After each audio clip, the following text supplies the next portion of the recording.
What's the weirdest place you've been recognized now? Oh, good question. Let's see. Boy, it's a lot of airports. I feel like there was. Oh, I know where. So we were. I had coming back from. I don't know if it was weird, but coming back from Japan, I had a stop in Hawaii. I had like a 4 hour layover in Honolulu, and I just went into a little restaurant and sat at the bar and ordered. And I was sitting next to this just random gal, and she looked over and she goes, "Has anybody ever told you you look like that Caddie?" And I was like, "Which Caddie's that?" And she goes, "Bone. You look like Bones." And I was like, "Oh, no, I've never heard that I look like Bones." She was like, "Do you know who Bones is?" I was like, "I do know who Bones is, yeah." And she's like, "Well, we're big golfers." Her and her husband were there. And we talked about golf. And she's like, "What do you do?" And I was like, "I'm a caddy." She was like, "Really?" So that was a funny story. And then ultimately she was like, "Wait, you're that guy." Yes, I am. So I got Bones for the first time, but that was a very random one. But I do get in some supermarkets. I've got in a Target, stopped in Target before. So, hi, buddy. Sorry. You should have Um, you should have just yeah. rolled up to Justin Thomas's bag a couple weeks ago. Just maybe just weaved yourself in. I considered it. Just go grab it out of the locker room and make him fire me. Be like, Geno, what are you doing? Get out of here. Well, I know you say So, that Joel fires you every week.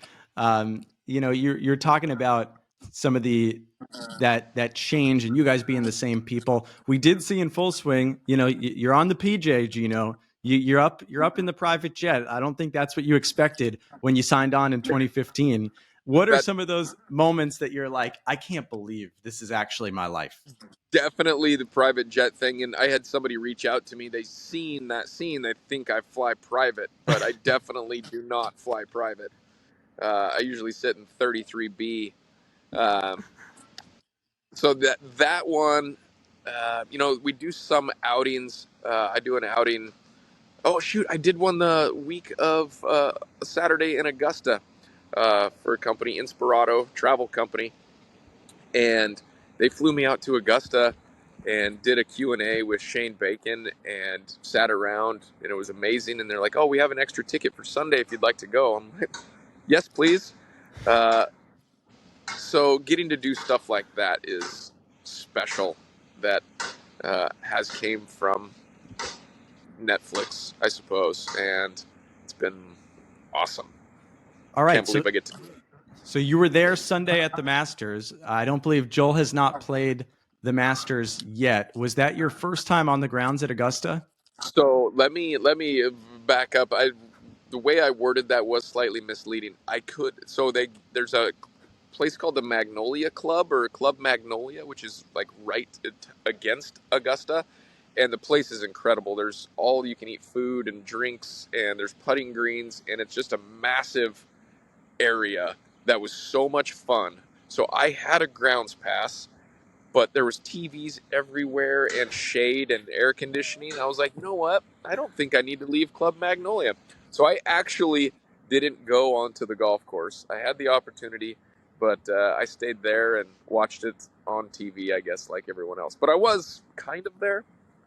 So, Well, we hear players say all the time, right? They say, I don't want to go to Augusta even to practice until I get in. Is there a little that's bit of that caddy superstition there? um not for me. No.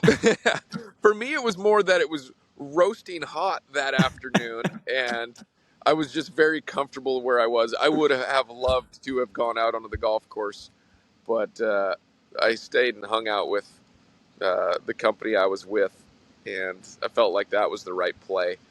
Uh, but I definitely put in for Augusta tickets every year because that would be awesome.